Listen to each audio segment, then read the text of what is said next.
Коми обсудят важность сохранения исторической памяти. Дискуссия на эту тему пройдет 16 ноября в рамках гражданского форума. Общественники соберутся для того, чтобы подчеркнуть важность сохранения преемственности духовно-нравственных ценностей и их влияния на формирование будущего поколения.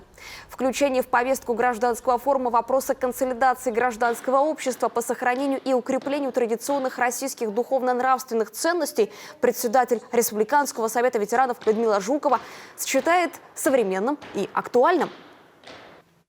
Актуально, злободневно, особенно вот в настоящее время, когда мы все должны консолидироваться, объединиться вокруг нашей государственной политики. На рабочей группе мы определили тему нашей площадки – это сохранение исторической памяти. Помним о прошлом, заботимся о будущем. Для чего это нужно? Это нужно для связи поколений. Примером настоящего патриотизма, любви к Родине являлись наши участники, ветераны Великой Отечественной войны, которые показали действительно пример, как надо любить и защищать Родину. Последователями стали ветераны боевых действий. Сейчас у нас уже новое поколение.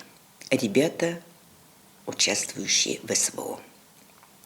Но вы знаете, мне хочется всегда, чтобы молодежь любила Родину и были патриотами такими же, какими были наши отцы, деды и наши братья.